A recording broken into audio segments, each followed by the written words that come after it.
of us, we are falling. So I want to urge you that let's take agriculture as a business.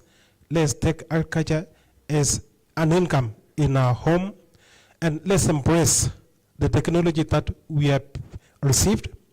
And this technology will really go in our long way in assisting to revolutionize agriculture to become a modern enterprising agriculture. So whatever we have been taught, like the FFS that we have gone through, let's go and practice that one. Let's upscale it so that it can be able to assist you as a farmer, to assist our community, and have agriculture to be an enterprise where everybody will come back to say agriculture is the way to go. So we embrace the technologies that are being brought by our partners, and this technology will go in a long way in assisting agriculture, and we'll be able to also to partner in terms of what we call marketing. I believe that whatever we have, the product that we produce in our farm, we will not be able to miss the market. So let's encourage ourselves, let's make it as a business so it can be able to continue having income in our farm in all whatever it costs. And I will maybe still ask you that the government, current government that we have that has put in place was meant to come and assist the farmer the way it is. So they are doing all it can in terms of resource allocations, in terms of technology transfer, in terms of hiring, exchange of staff, and in collaboration with our partners where we'll come in on board so it can be able to continue training farmers, providing all that it takes to make sure that the farm become a vibrant business that we always pray for. So let's go and upscale the technologies that you have been given and be able to continue giving us in that case. Thank you. Okay, asante again. For Nakuru case, I look at it as entire, all the areas within this country. If you look at the agriculture sector, it carries over 80% of the rural population. It's an inquiry. Yeah, and also the GDP of this country, as my colleagues has mentioned, it really relies on agriculture sector to be able to move on. So on that realization, then we need to actually have issues that can help the farmers to be able to implement the technologies and the innovations and the management practices that they are running. Where I've heard my colleagues mention about this program of the National Agriculture and Value Chain Development Project, the NAFCDP. Like for Nakuru, we are in all the 50 wards. And what we are doing is that through the groups that you are having, like the FFSs, the FFS can be translated into a different thing, like an FP, a farmer producer organization, maybe on a certain commodity, isn't it? So if you do that and you register as a farmer producer organization, you will have access to the money that will be taken through the circles. There will be an inclusion grant that the farmers are able to access at very low interest rates. Meaning that if you get that from your circle, and those circles, in every ward we are having one circle. Meaning that the farmers can have money to be able to implement the technologies that are there front. Inquiry. Yeah, you see, us in government, when you tumeajiriwa, hatuendagi bank kuchukua loan. Tunaendaga wapi? Wasako, isn't it? This time round, the World Bank and the county governments have come up with a way that they can support the farmers to have their own circles. Mumesikia hiyo watu wa Nakuru? Yeah? Yeah, let's mobilize through the same system that we have with the FFS models and the other farmers. We will be encouraging you to be members of those FPOs so that you can be able to get money and be able to implement your activities at the farm level. The other thing that we are also pursuing as a county is the food that we are generating, the food products that we are getting through regenerative agriculture practices. We have linked up with the Ministry of Trade and discussions at a high level, whereby we want to set aside within the markets the way people come and buy their products. There will be a way that we can have sections with products that are produced in a regenerative way. That way we are thinking that as we move along to ensure that maybe the certification is done, because it's an expensive, it's actually expensive, isn't it? But also we have our partners. When they are coming in with those programs that they are assisting us to do on production, we can incorporate maybe like in the phase 2 that we are thinking, a way that the marketing system is addressed in such a way that even a group certification can be done. If the universities went through with this, with the FFSs, and they saw that the production system wanatumia iko sawa, what would prevent them maybe supporting maybe half for certification for organic production? I think tukienda hiyo direction hatuko tumepotea. Si ni kweli? We get premium prices. The other day I witnessed like in Subukia, there is a group of farmers that does avocado, organic avocado production, and they have been certified by a global certifier, NSAT. And they are really heaping a lot of money on that product. Where other conventional farmers, they are struggling with the 10 bob per avocado. Otherwise, asanteni sana. Okay, so for one, I'll want to appreciate all the CDS for creating that conducive environment and the forums for us to be able to get the farmers and also engage through the MSPs and making the MSP work. So that one is one thing appreciation I want to give. Two, just want to encourage that now we already have applicants in each and every county, but these are the ones who have been, who have gotten more training and more skills in advocacy and other array technologies. So let's embrace them in our operations such that, and also create more forums for them. There were memoranda which they presented to each and every county. So those ones, if you look at them, assist them to follow up and create more forums for them to forums to be able to present other memoranda, because they'll have issues time by time. So if those, so that when things change, they're able to present more and also to follow up on what they presented. Because presentation is one. They'll bring a good document and it ends at the receiving. So what happens after receiving? So that's what now we want to encourage you to work with them to ensure that they follow and whatever the aspirations are met. Thank you so much. So we'll open it up for questions. We don't want anyone to be left out. So we had the farmer group that we had, Fred, Rogers, Philip, John, and Naomi, famously known as Amy. Yeah, Amy. So we'll open it up for questions together with the CDA Titus, Ismail, Elijah, and Charles, as well as the Director of Climate Change from Bungoma County, Jen. So please feel free to ask questions now before we break for lunch. I hope everybody has a lunch voucher, because from here it's straight to lunch. He had asked when we were just closing. Actually, mine is not a question. First, I want to appreciate the panelists, both the farmers and the directors.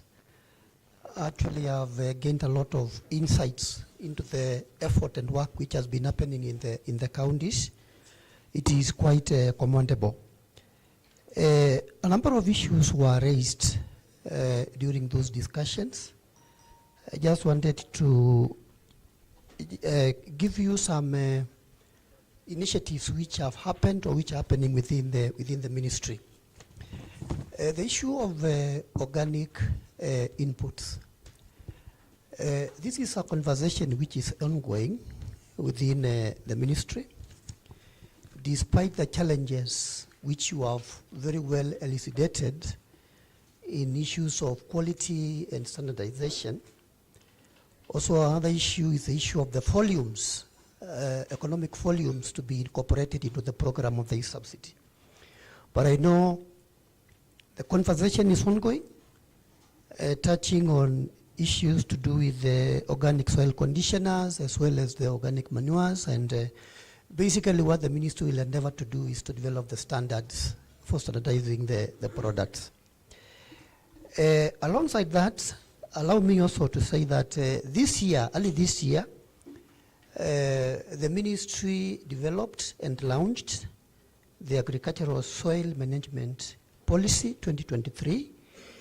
It is available online, and this policy recognizes that the multi-functionality of soil requires a partnership and coordination with the key delivery partners.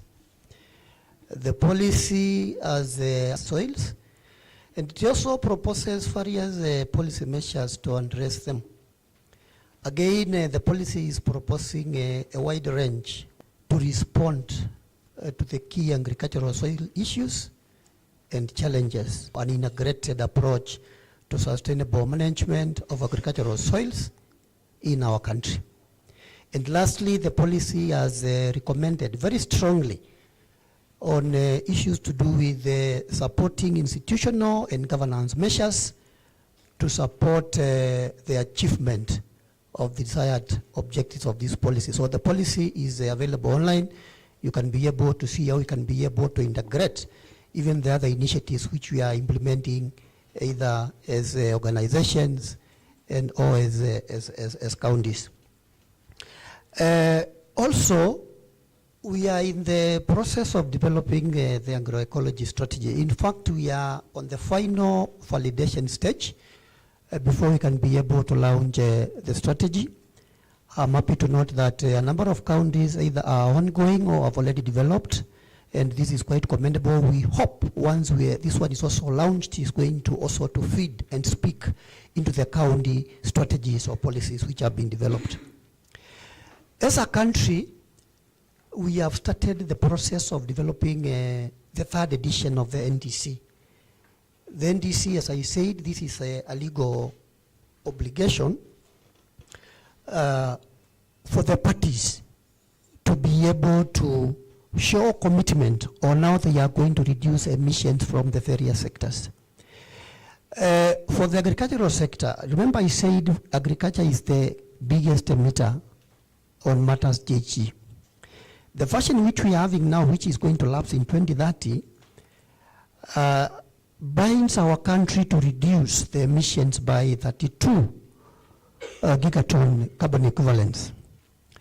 Now, the version which we are coming up with, the third edition, which will run for 2031 to 2035, must show increased ambition in trying to reduce these emissions. So as a sector, we are looking internally and outwards how now we can bring on board many climate actions which can assist the sector to be able to reduce these emissions from the sector. So I'm saying this because within the larger Csa-Msp conversation, how now we can be able to fast track other practices, climate practices, which can inform the NDC which we are going to develop next year in 2025. Some of these practices, they are many. Normally when we go to the negotiations, there are a lot of catchwords. Some countries don't want to hear conservation agriculture, others don't want to hear CSA, others are for regenerative agriculture, others are farming God's way. These are hulale of what we are speaking about. But critically, there is something which Professor said, and I think this is what we need to build on. The issue of adducing evidence on some of these practices and some of the achievements. So what I'm requesting is that let us document these good practices and the achievements which were happening, because this is the evidence we are looking for to be able to push the agenda of all these practices which are working for our farmers. So we want to work together so that we can be able to adduce the required evidence which can be able to spur all these good practices which are assisting our communities. So this is what I wanted to comment. Otherwise, thank you very much, and we hope also to receive your report of the achievements, because this is what will inform the kind of discourse we are going to have within the MSP. Thank you very much. Okay, I'll take. Okay, So there are 5 questions, so we'll take that, and then the next round we can take it at the end of the day so that we allow people to also have lunch, right? And you keep it brief, please. Yeah, maybe so that we can finish with the agriculture. There's a concern which was raised on data handling and the disharmony, the way it's collected in the counties, and there's so much disconnect on the way data flows. At the sector now, we have developed a digital platform to manage data in the name of Csa M&E, which is in the process of being developed, of course supported by the World Bank and other partners, which will ensure that there is a central center where data can be handled, and there is a good channel of flow for data from the county to the national level, so that this will be an instrument to support. Data is very key for planning and other, as you know, other strategies that we put in place for development of agriculture. So Csa M&E is there. On the issue of chemical, the concern of chemical raised by one of the farmer, and the way there's mismanagement. Apart from the normal practice we use in IPDM, Integrated Pest and Disease Management, there is an effort to bring on board stakeholder institution like AAK. They used to do that in the past years, whereby they could sensitize on the proper use and management of agrochemicals.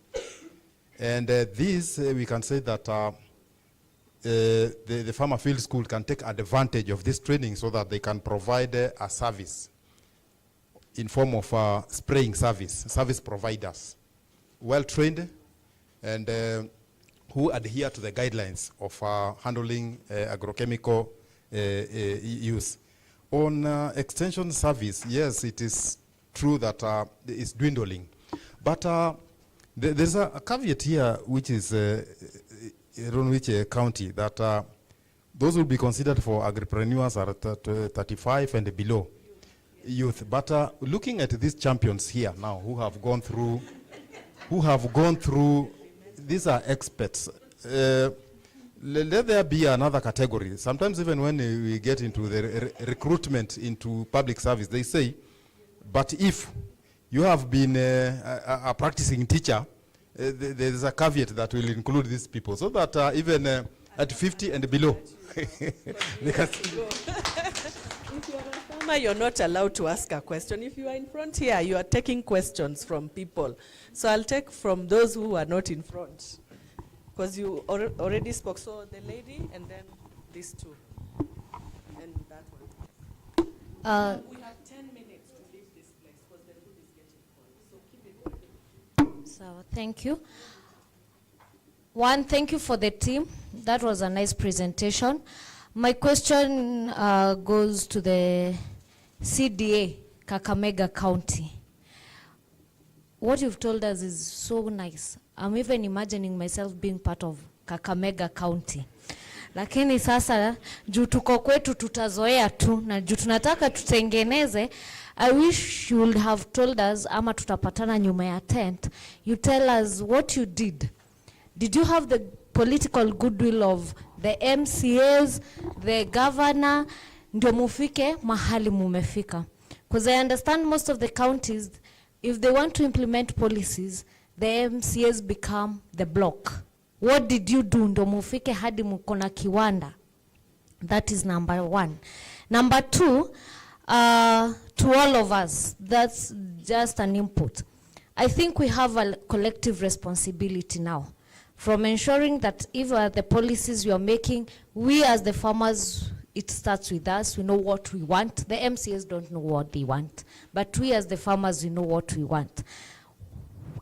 We need to disseminate other farmers on our role in policy making, and also not only disseminate, but also ensure that we follow up until we get to the last implementation of that policy. Lastly, I would urge Soka. Now we've had success stories like that one of Kakamega. Please, organize for, or even other SNV, tafadhali. Organize for these county officials plus the group of RA champions for an exchange program. Twende Kakamega. Hata twende na MCA wawili wamesimamia kamati ya agriculture kwetu plus CDA. We'll tuona what have they done, what are they doing, so that the next time we are coming, hata sisi tukienda kaunti yetu tutajua what to do. Thank you. Let's have Titus respond to that as we ask the next question, because it's very directed to him. Thank you. Let me respond this. The issue of the good stories about Kakamega, it is not a walk in the park. These are challenges which you are getting in Nakuru. They are perennial across the country. MCAs are hard nut to crack. But in all these, we have an agricultural committee, which those are MCAs who deal with agriculture. We realized in the initial years that when you leave them out, they hit at you hard. So we decided to be a team. That is the executive and them, so that we really communicate to them and tell them what we want to do, because it was an issue of where the fights were coming from. And then you find they keep on saying that, what is our take here? They expect you to organize and take them maybe to review this document. Not in Kakamega, they want you to take them out in Kisumu so that within 2 days so that one within internally, together within the ministry and also with partners, we've engaged and saying, okay, we are going to Kisumu, who can meet for us some conference facility? One partner pays for us. And then we organize from our side, because they are entitled, they are civil servant, we organize for their allowances. They come back. Now they're able to read that document without opposition. Number two, so it didn't come to us initially that this is a problem, because if they don't approve these documents, then you are done. You'll be stuck. And even other things like what you're hearing about the factory, at times you hear Kakamega doing well, is because we've learned that now these people, we have to study and manage them. So we can give you some tips out of this forum, how to handle this. Number two, Kakamega has an investment agency. We as a ministry, we don't go out looking for this investor like this factory.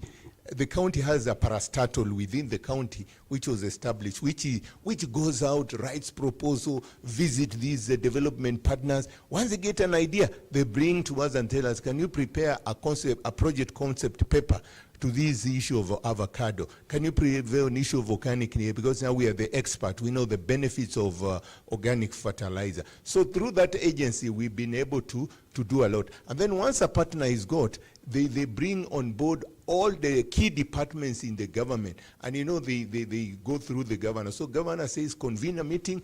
We want to see the person of the land. If the investor wants a piece of land, those procedures of getting land. If it is an issue of social services, public participation, they call these people public service and administration to come mobilize the people. So you find everybody is on board.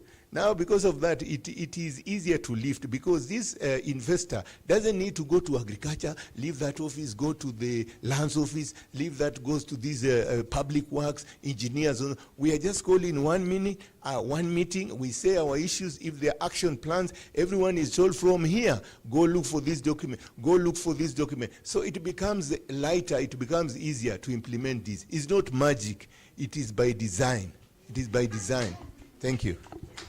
Okay, thank you very much, the county directors and the farmer champions. I think mine, I'll make it very short. One, I just wanted to inquire, the farmer champions members of the county multi-stakeholder platform. Two, I wanted also to find out, so far, if the farmer champions are members of the multi-stakeholder platform, is there a system that the county directors of agriculture and environment are getting information on what is happening on the ground. We talked about the reporting tool. I think that question was thrown to us, but I also throw it back just to know what are you doing to ensure that climate smart actions in the county are being captured. And lastly, because of time, I will, you have mentioned, you have done a good job, soccer for cascading the policies and developing supporting the counties to develop the policies. But I noted a gap. We are talking of the climate smart agriculture, and we have the climate smart agriculture strategy, and it appears this has not been cascaded to the counties. So I would propose be supported to be cascaded in the county. That would be very good. And finally, the farmer champions. You are members of farmer field schools. You should be now the ambassadors to ensure that all those members of the farmer field schools adopt regenerative agriculture. I also call it regenerative conservation agriculture. They are brothers. Thank you. Okay, let's just combine the last two questions from him and her. Then we just respond to it as a ballpark and head to lunch. Thank you very much. My colleague here has talked about what I wanted to ask, but I'll put something in. When it comes to those public participation, especially the county CDS, we will wish that it goes down not through the MCS, but now through the agriculture officers. Instead of you just pinning the notice on your door and expecting the farmer on the ground to be aware, because you'll find that most of these farmers do not attend those public participation, and it ends up being passed. Now, there's also another issue. This should be responded by Mr. Kibaya. There's a press statement on sale of vegetables and fruits that deters small-scale farmers. I do expect that as such a policy is being made, it's considered that the small-scale farmer is the one that produces clean, safe food. But now you are deterring them from marketing. We wonder what we are going down to tell our small-scale farmers, being the champions. I hope you will not be surprised if we go there and we start shouting, Kibaya must go. I think that one is a long conversation which has to be dealt with probably separately because it's a different policy and standard, but let's ask them. Okay, my name's Caroline Chirotich from Wasingishu County. First question I could like to address to Kakamega. You've had some members like Kericho County, they are not able to access the organic manure. And you have now the factory. How will you work with the 5 counties? You give the area champions the priority to buy the fertilizer on an affordable price, direct from you, not from brokers. Direct from Kakamega. So you find a way, you talk to the county directors, find a place and allocate for us so that it can be easy for us to assess the manure. Another thing was not even Wasingishu, all of you. We want to use you. Tunataka kuwatumia nyinyi kwa sababu tuko hapa wote leo. Information ikitoka kwa county na inahusu wakulima. You are the first person to give us the information so that we can pass the information to the ground. You cannot expect us coming to your offices every day. Sometimes tunapata hizo information zinafichwa na zinapewa the wrong people. So like now the public participation. Public participation siku hizi inafanyika online. And maybe we are not part of that online. How are we able to raise our issues? So we want to use you to be the people giving us information on the ground. Mr. Soa, you said that we are applying for the job. We don't have the app, we don't have all those information. But I think you have the names of the RA champions. Kazi ni kwako. If we miss, we are there with you. Thank you. Thank you so much. I will have to cut you short. Just, I'll give the opportunities for them to respond. Then please, follow them. Si tuko hapa leo? Waulize hizo maswali ngumu leo, wako hapa. Sawa?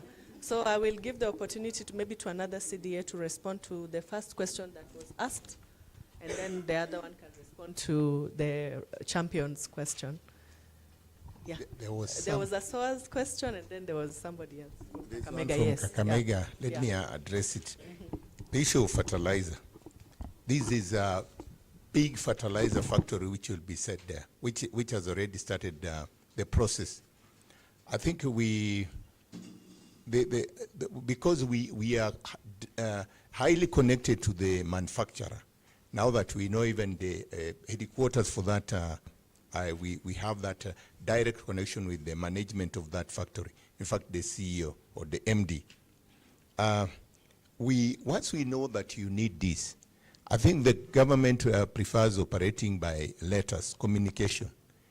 It is a demand-driven venture. Once you are ready, you write to the factory, or you can communicate by call, but you write to the factory that you from Kericho or from Wasingishu, you need this consignment.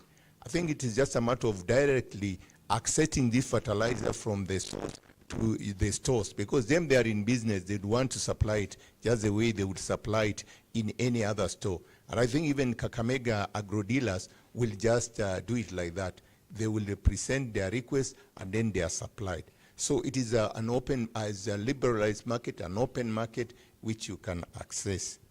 I think that was mainly one of the questions which was directly coming to me. The issue of communication, agripreneurs, I think, let me not monopolize the talk. My colleagues can support me in how to handle it. Thank you very much. I would begin with I think it was the first question about as to whether RA champions are incorporated into the multi-stakeholder platforms. Yes, for our Singishu case, they are, both at the sub-county level and at the county level. Of course, not all of them, but they have representatives and they can attest to that. On the age limit, or the caveat on age about the agripreneur recruitment, that is the agripreneur model. We are aware of the bottom-up economic transformation agenda, and this one is being supported by the NAFCDV program. They have their guidelines, which actually set the age limit, and for our case, it really resonates well with our strategy, because we have a program we call Youth in Agribusiness. We are trying to bring youth to do farming, and we have started them with some of the climate smart equipments such as solar irrigation system, and therefore when this one comes around, it is also a blessing in disguise. And this is actually because we are really promoting to have youth in agriculture. So that's why we have that age caveat. But the over 35 can coalesce around the multi-stakeholder platforms, where they can also form groups, we call them producer organizations, and they can have grants along that line of the RA agriculture. So everybody is on board, so nobody is left out or discriminated against in terms of age. There was also a question, I think is specifically to us. It was also on the agripreneur recruitment. I think one of our farmers said that the information does not reach. I think for this one, us as was engaged, there was one which was on the national platform, but I think was engaged did not participate so much. In fact, it was open for all the counties, but they later realized that it was overwhelmed. It is closed down. So I suppose our management or our CEC lobbied, and Uasin Gishu particularly is when we have now given out the advert, and it is word-based. I'll just forward to you the advert. It came out yesterday for Uasin Gishu. So I'll just forward to you the requirements, and it is not till your interest will be catered for. I think my colleagues can answer the other questions. Maybe I was just what I've heard about the issue of dissemination of information from the higher office up to the level to the farmers. What we are trying to do, especially in Kericho County, is that we have this what we call CASCOM, where we have actually devolved all the information up to the ward level, and we have also the MSP that we have mentioned here, where we are also trying to cascade the formation of that MSP up to the level where the farmer is reached. And I believe that even at what level the farmers are represented, and I believe that that's where we'll be able to get the information that is required. And the other thing that may be about the information that is normally flowing through the normal extension services is that we have right from the county level, we have to sub-counties, and then up to the ward level where the ward agricultural officers and the other stakeholders are in touch with the farmers, and they can be able to get the information as issued there. We have been encouraging actually the farmers that maybe they will be able to get the contact of that officer on the ground, and whenever there is anything that need to be issued or passed through them, they get information through that level there. We have also been trying to use the latest technology, that is the WhatsApp, by forming WhatsApp group. That is where the easiest mode of passing information to each and every farmer. So we encourage even every group that we have here, champion farmers, the FFS, to have that WhatsApp group, and then from there, the information are passed through to the individual